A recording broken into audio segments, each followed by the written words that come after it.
今回の動画はBenQさんの案件が含まれてるんですが、僕自身モニターにはめちゃくちゃこだわりがあるんで、この機会にかこつけてですね、失敗しないモニターの選び方をギュッとまとめてお話しさせてください。あと誇張や煽り抜きに世界初の超天才的ソリューションを発見してしまって、人知れぬ陰湿な閲楽をかみしめております。実はこのモニター、同じくBenQさんの伝説至高のモニターライトスクリーンバーが使えないっていう、デスクの民としては到底受け入れられない闇を抱えてるんですが、なんと簡単に取り付けできちゃいました。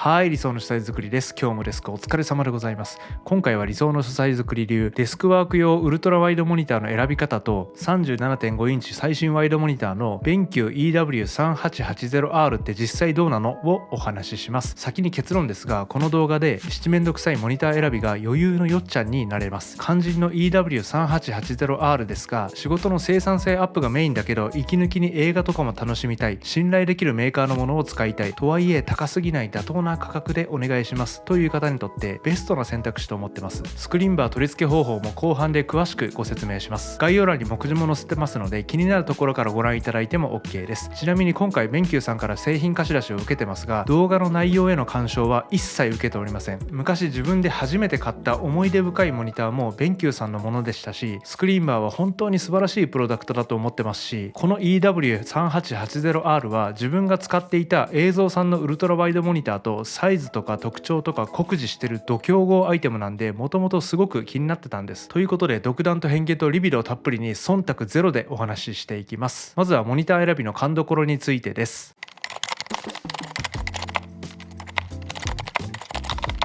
IT 系企画職&時々 YouTube 動画投稿的なサムシングの仕事の生産性に直結アイテムトップ3は、1位パソコン、2位椅子、3位モニターなんですが、モニターは一番厄介です。選ぶの難しい上に大きくて重くて高いし、不良品だとマジ絶望ですよね。いつも書斎に引きこもってガジェットをいじくってるお前も大概不良品やなってやかましい。次の9つのポイントをチェックすれば間違いないです。1つ目、解像度。画面の中のドットの数、つまり表示のきめの細かさです。仕事用のウルトラワイドモニターとしては 3840×1600 ドットがベストバランスと思います。この解像度だと文字の大きさもちょうどいいし、 M1MacBook Air の 2560×1600 ドットのレティーナディスプレイと併用しても全く違和感ありません。2つ目、お目目が疲れないか。ブルーライト軽減は当たり前として、ちらつきフリッカーの防止とか色温度や明るさの自動調整なんかもポイントです。3つ目、USB-C ケーブル1本のみでノートパソコンと接続できるか。これができると超絶便利です。モニターへの映像出力だけじゃなくて、逆にモニターからパソコンへの給電も行えるパワーデリバリー PD 規格に対応しているかも忘れずにチェックしてください。4つ目、 IPS パネルか。 IPS なら発色が綺麗で視野角も広くて仕事も映画鑑賞も快適です。5つ目、アンチグレア加工か。もしモニターの表面がアンチグレアでない場合は、照明が映り込んで眩しかったり、小汚い己の顔面が不意に映り込んで激内です。アンチグレアの方がお目目にも優しいですね。6つ目、ベサマウントか。 100mm×100mm のベサ規格ネジ穴があればモニターアームも選びたい放題です。デスクの奥行きが狭いとか、昇降デスクで頻繁に姿勢を変えるといった時もモニターアームは本当に役立ちます。7つ目、必要な端子が揃ってるか。先ほどの給電機能付き USB-C はマストとして、その他にも接続したいデバイス用の端子があるかチェックしておきましょう。8つ目、リフレッシュレート。1秒に何回表示を切り替えられるかの値で表示の滑らかさを表しますが、仕事や映画鑑賞用では 60Hz あれば十分です。ちなみに 30Hz だと明らかに表示がカクカクするので避けることをお勧めします。9つ目、操作方法。ボタンかコントローラーかリモコンか。ボタンなら位置はどこか。モニター下とか背面だと若干操作しにくいです。押し込むのかタッチなのか。押し込むのは面倒だったり音がしたり画面が揺れて不快だったりします。以上はネットでもすぐに確認できるので、これでバシバシ絞り込めます。その上で肝心なサイズをじっくり検討しましょう。サイズ決めの大原則は、大きければ大きいほどデスクワークの作業効率は高まる。個人利用では40インチほどが最大マックスです。40インチだと幅1メートルくらいになります。もっともらしいことを言ってますが、完全に自分の経験と勘と独断と偏見でくっちゃべってます。以前から 37.5 インチのウルトラワイドモニターを愛用してきましたが、3分割でも狭くないのがすごくいいです。例えばウェブ会議で神妙な顔をアピールしつつ、いきなり話を振られても慌てないよう、一応その日のテーマの資料も表示しつつ、本当に自分がやりりたいこと、例えば内職とか YouTube 閲覧とか読書とか余裕です。動画編集ではタイムラインを広く表示できて超最高です。幅186センチ、奥行き65センチの天板に 37.5 インチウルトラワイドモニターを置くとこんなバランスです。最高です。あとはですね、自分のパソコンとの相性問題が報告されてないか一応ググってみたり、メーカーごとの保証内容や対応の違いとか確認しておけば間違いないです。ということでやっと本題に入れます。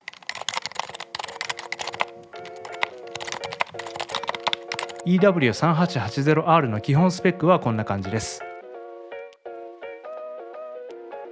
先ほどの9つのポイントと照らしてもほぼパーフェクトで本当に秀逸なモニターと言えます。ベンキュー社の社長のベンさんは相当優秀ですね。実際に1ヶ月弱使ってますが何の不満もないです。もっと細かく見ていきます。特に良い点はこちらです。IKEA 機能はトップクラスです。例えばブルーライトの軽減だけでも5種類もあって e ペーパーモードまで下げるとまるで白黒印刷の紙を見てる気分です。画面のちらつき、いわゆるフリッカーもカットしてくれます。さらには部屋の環境をセンサーで読み取って表示の明るさとか色温度まで自動で調整してくれるブライトネスインテリジェンスプラスっていう機能まであります。個人的にはこの IKEA 機能の充実っぷりがこのモニターを選ぶ一番の決め手になると思っています。内蔵スピーカーの音も本当にいいです。トレボロの 2.1 チャンネル構成でベゼル下に2つの 3W スピーカー、背面に1つの 8W ウーファーが内蔵されています。どうせおもちゃでしょって舐めてたんですが、仕事の BGM とか映画鑑賞みたいなノーマル用途では本当にこれで十分です。僕レベルの耳になるとですね、外部スピーカーじゃなくてこっちでも全然いいやんって思えるレベルです。外部スピーカー不要ならその分費用が浮きますし、デスクの上がさらにスッキリします。ただ音量操作がパソコンからできないのがちょっと不便ですね。都度リモコンで調節することになります。色味の設定もめちゃくちゃいっぱいで好みを追求できます。映像の描写力を高める HDR についても普通の HDR に比べて映画用のシネマ HDRI、 ゲーム用のゲーム HDRI とかあります。 HDRI ってのはベンキューさんの独自技術でコントラストやディティール、さらに飽和色を改善し最高のゲーム体験や映像を楽しむことができますって書いてあるんですが、何十回音読しても意味が全然わかりません。とりあえず黒つぶれや白飛びを抑えつつコントラストを高めたりして映像体験をさらに素敵にしてくれるらしいです。確かに色味もめちゃくちゃ鮮やかになってすごくテンション上がります。とりあえず好みの色合いに設定しておけば OK と思われます。ちなみに僕は普段はブルーライト軽減の下から2番目の閲覧モードでギリ色味は残して眼精疲労を最小化しつつ YouTube とか映画鑑賞の時だけワンプッシュでシネマ HDRI を発動みたいな使い方が気に入っています。リモコンはなんだかんだ超便利です。音量調節やミュート、 HDRI やナイトモードの発動、オーディオモードの選択など手元で一発です。モニター背面に物理ボタンもあるんですが触ることは一切ありません。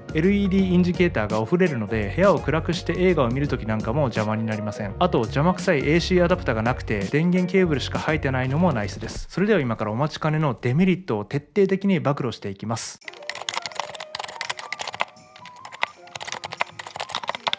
最大のずっこけポイントはそのままだとスクリーンバーが使えないことです。腹のどん底から呪わしい気持ちになりました。これはひどい。よって1週間ほどスクリーンバーなしで生活してたんですが、やっぱりあった方が断然快適と逆に気づかされる結果となりました。下げてから上げる、奪ってから与える、殴ってから抱きしめる、下道の人心掌握術そのものです。ということでこのモニターにも何としてもスクリーンバーを使いたい衝動を駆り立てられていろいろ試行錯誤した結果たどり着いたのがこちらです。実はただ割れ目に引っ掛けてるだけなんです。明暗と思いません？きっと世界中のこのモニターユーザーからスーパーサンクスが雨あられのごとく降り注いでですね、明日の今頃は億千万円ゲット間違いなしです。1枚のプレートと4つの L 字金具を長さ 8mm の M4 ボルトとそれに合うナットとワッシャーで組み合わせただけで合計1000円ほどしかかかってません。概要欄に使った部材のリンクを全て載せておきます。ちなみにこの割れ目は幅 2mm 弱なので板厚 1.2mm くらいのものを引っ掛けるといい感じになります。注意点は2つです。まず割れ目に引っ掛ける金具は短くて OK です。長すぎるとモニター内部のデリケートな部分を刺激しちゃって爆発とかありえるかもです。完全自己責任が現代ネット社会の鉄則です。あと初代スクリーンバーだと厳しいです。モニターに対して位置が後ろすぎます。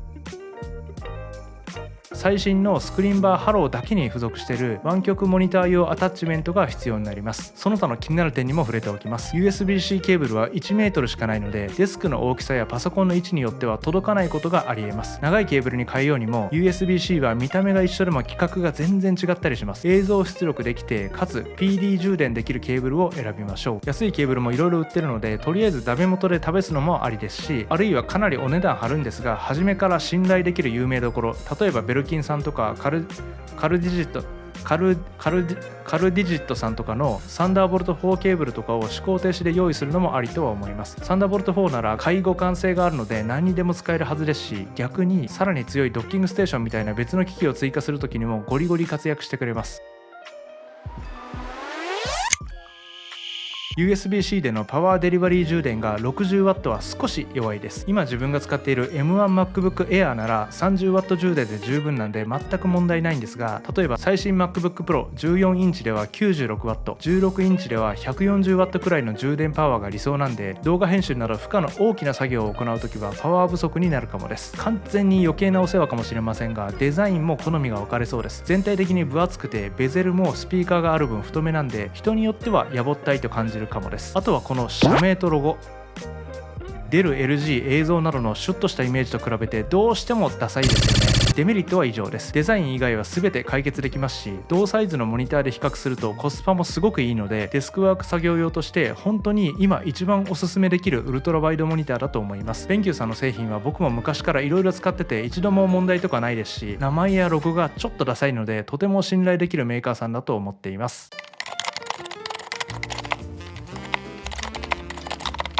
今回ご紹介したアイテムは全て概要欄に記載しておきますのでご安心ください。ご質問やご意見なども遠慮なくコメントいただけると嬉しいです。モニターって本当に生産性に直結するので最優先で投資すべきアイテムと思っています。ちなみにですが、投資と浪費の違いってご存知ですか？仕事のために〇〇を買うは投資です。だから積極的にやって OK です。一方、〇〇を買うために仕事するはただの浪費です。つまり破滅の道です。そんな風に近所のおばさんが言ってました。ということで今後も気になるガジェットを買うために一生懸命仕事したいと思います。このチャンネルではデスク環境やガジェットについて入念なリサーチと試行錯誤をベースに発信してますので、少しでもためになったって同士の方はぜひ高評価とチャンネル登録もお願いします。今日も最後までご覧いただき本当にありがとうございました。理想の主催作りでした。